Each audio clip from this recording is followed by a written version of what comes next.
You are now watching The Meech.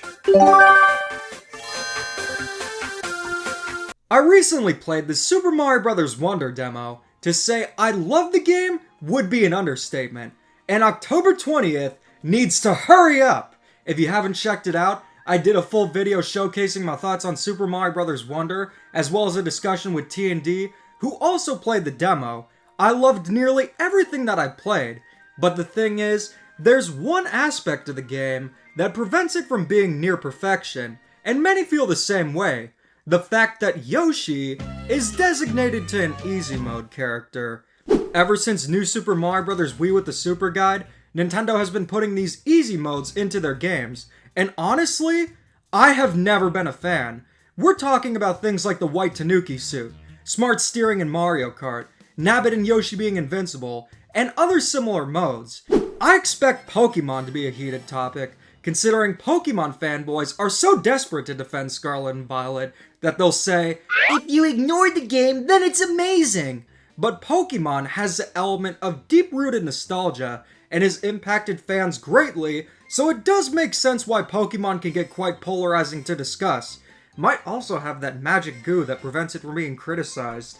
You're definitely going to find that in the games Pokemon 200 and Pokemon 201, but I'm honestly a bit surprised to see how many people are in favor of easy modes and claim that they're a necessary addition. I really thought about it and wanted to understand just why I have such an animosity towards these easy modes. From a personal perspective, I know darn well, but I also wanted to take a look at both sides of the argument, and after further analyzing the easy modes, it all made sense. I realized the true main problem of these easy modes, so sit back, enjoy some popcorn while Luigi beats a level for you as we dive into the impact that these easy modes have had on Nintendo games. The first Super Mario game to have an easy mode wasn't actually New Super Mario Bros. Wii. It was Super Mario Land 2, 6 golden coins, but you may have never heard about it or even noticed it because you need to press the select button before selecting your file to activate it. The easy mode in Super Mario Land 2 adjusts the levels to make them, well, easier. Levels will have less enemies, sometimes more platforms, and more power-ups. Honestly, if easy modes are done like this, I have no problem with them. You're still playing the same game, and skill is required. This is what an easy mode should be. To distinct actual easy modes that adjust the game to be easier from the modern easy modes that essentially act as a cheat, I'll nickname things like the white Tanooki Suit and Nabbit gaming journalist modes. What gaming journalist modes usually have in common is granting players invincibility for an entire level. Let's take a look at Nabbit in New Super Mario Bros. U Deluxe. He can literally just run through enemies, and everything becomes a literal cakewalk, even outside a layer cake dessert. Super Mario 3D World's white Tanooki Suit is essentially the same thing, but this time in power-up form. Technically, you still can lose by falling down a pit or into lava, but the fact of the matter is, these modes will make the game significantly easier. Here's my personal take on gaming journalist modes. The purpose of a video game is not only to have fun, but to test your skill. Sometimes, this skill is platforming and reaching the end of a level. Other times, skill can be figuring out the location of a hidden power moon. Even in simulation games like Animal Crossing New Horizons, you'll still need to think about resource management and how you want your island to be. Challenge in a game isn't just limited to beating a level, but for these modes specifically, I'm mainly referring to platformers. The thing that makes platformers so much fun and so replayable is applying skills you have learned to beat levels that you never thought you could beat before. An old school platformer like Mega Man 2 is known to be difficult, and when I first started playing it, I faced many challenges, but after learning enemy patterns and learning how the power-ups work, it was rewarding and gave me a sense of satisfaction every time I cleared a level. The Super Mario series is my absolute favorite series in all of gaming. Now, Mario games are nowhere near as challenging as games like Mega Man, but the same logic applies. The fun comes from tackling platforms, taking out enemies, and coming up with strategies on how to best use the power-ups. For the purpose of getting footage here, I had to use Nabbit in New Super Mario Bros. U Deluxe and the white Tanooki Suit in Super Mario 3D World, and honestly, I was bored out of my mind. It was torture, and this is coming from a guy who enjoys playing the Virtual Boy from time to time. Since Nabbit and the white Tanooki Suit allow you to just run through enemies, the game essentially is on autopilot, which results in an unsatisfactory experience. You're removing the enemies, and platforming also becomes much easier, so the experience is essentially just skipping through the game.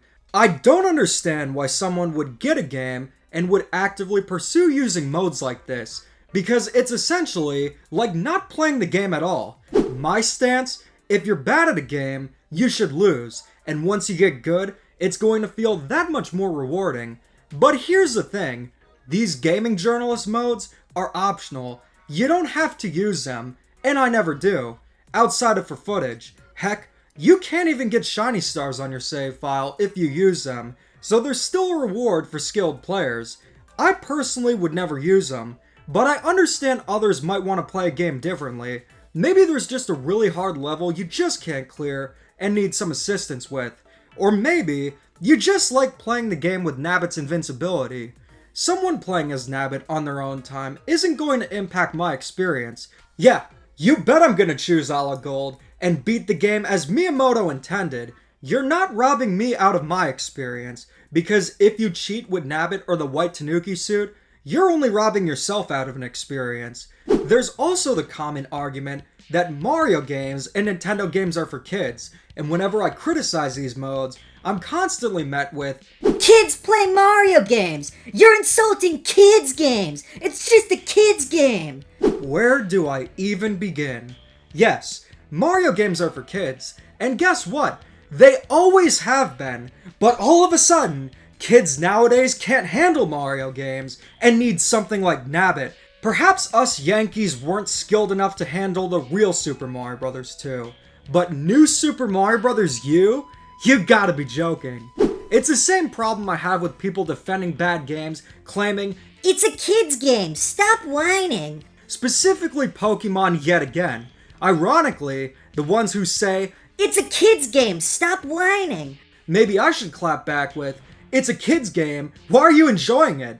You essentially said a game is designed for stupid kids who don't know any better, so why are you, the so-called intellect, enjoying a game that's what you claim to be nothing more than a dumb kid's game?"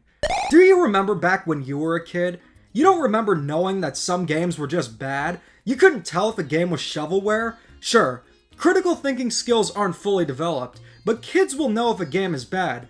Same applies to getting skilled and playing a game. Sure, as a kid, it probably will take longer. It took me a while to get skilled at Super Mario Bros., but I was able to accomplish it.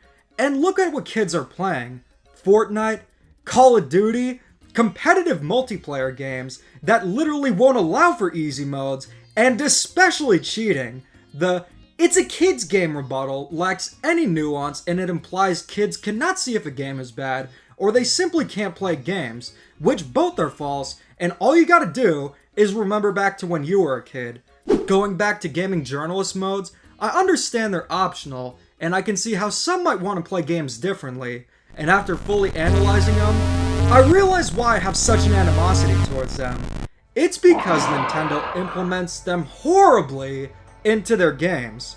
Let's take a look in chronological order. New Super Mario Bros. Wii introduced a Super Guide, which has Luigi beat the level for you after losing 7 times. It doesn't matter if you don't even use the Super Guide, because if it appears, you have no chance of getting those shiny stars. At least the mistake was fixed in Super Mario 3D World.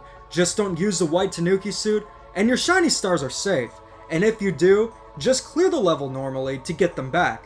But it becomes a major problem when these easy modes get further baked into a game. Let's take a look at New Super Mario Bros. U Deluxe. Toadette and Nabbit are the easy characters, and they're highlighted heavily. I could at least forgive that if they didn't break the multiplayer. In New Super Mario Bros. U, one player will have to be either Toadette or Nabbit, despite Buckenberry being right there! And in New Super Luigi U, 2-2 on you, because 2 players will become Kotaku writers overnight. There's no option to not play as them, and it ruins 4-player multiplayer. And guess what? It wasn't even a problem in the Wii U original. Now, New Super Luigi U on the Wii U had 1 player forced to play as Nabbit, so it was still a problem, but it wasn't as bad. I'll tell you what really infuriates me though. The fact that smart steering is turned on automatically in Mario Kart 8 Deluxe. When my friends and I play multiplayer games, we like to be on an even playing field, and it's so annoying having to remind everyone that smart steering is on, so you should probably turn it off. Ugh. I can at least ignore the white Tanooki Suit and be okay with its addition, but in a multiplayer game like Mario Kart, no. Just no. There's no reason for smart steering to even be an option outside of single player. And now, we get into Super Mario Bros. Wonder. We have not just one, but 2 Kotaku characters. 5 if you count all the Yoshi colors. Here's the problem. Yoshi is a fan favorite. When he's in a Mario game, he's almost as integral as Luigi himself. Yoshi isn't some obscure Bizarro character like Peachette. He's one of the most beloved characters in all of gaming, and he even has a signature flutter jump and ability to eat enemies. I like that. I want to play as him. But I don't want to, because he's invincible. Preferably, I'd also want Nabbit to be a standard character who could take damage and power up, but Yoshi is the main concern, and the solution was simple. Have Yoshi and Nabbit be standard characters, but just in case, have an optional power-up like a white flying elephant fruit for those who would really want it. I have to say, that would look really cool, and I do like the designs for White Tanuki and Raccoon Mario, but having an exclusive albino power-up is a much better compromise than making a character as beloved as Yoshi designated to a gaming journalist mode. Super Mario Bros. Wonder is still going to be fantastic, and I'm not going to let one flaw ruin the game, but I'm really hoping it's addressed. It's not just limited to gaming journalist modes. Nintendo games for the most part have become too easy. For every Metroid Dread, you have a Kirby Star Allies and a new Super Mario Bros. 2. Usually, the games aren't too easy to the point where they ruin my enjoyment, save for Star Allies where I thought it was so easy to the point where it was boring. But if Nintendo is willing to include easy modes, why not also include hard modes? Nintendo games aren't just for kids, they're for everyone, and I think it would be awesome to have some hard modes for more experienced players. Luigi's Mansion 3 definitely could have benefited from one. Same goes for most recent Mario games. Even something as simple as having lower HP and increasing enemy damage would go a long way. I'm really hoping Super Mario Bros. Wonder brings challenge back to the Mario series, and from what I've heard, it appears it could end up being really challenging. But in recent memory, one of the most rewarding Mario games to play was Mario & Rabbids Sparks of Hope. That game has a hard mode. It's challenging, but not unfair, and after beating the game, it was incredibly satisfying. Seriously, it is one of the best Mario games on the Switch, and even one of the best Mario games. It's been slept on, but I'm hoping more will start to wake up. I have many Trash or Treasure episodes planned throughout the rest of the year, but I'm hoping that I can get Mario & Rabbids Sparks of Hope before the end of the year. In the end, I understand both sides of the argument. It makes sense to have modes like this as an option, and it would be even nicer if more experienced players were also accounted for and given hard modes. But Nintendo's implementation of the easy journalist modes has been pitiful, and I'm hoping that they could go back to the white Tanooki Suit concept, because it really stinks Yoshi is a no-shoshi. So what do you guys think? Let me know in the comments, and as always, keep calm and da-da on.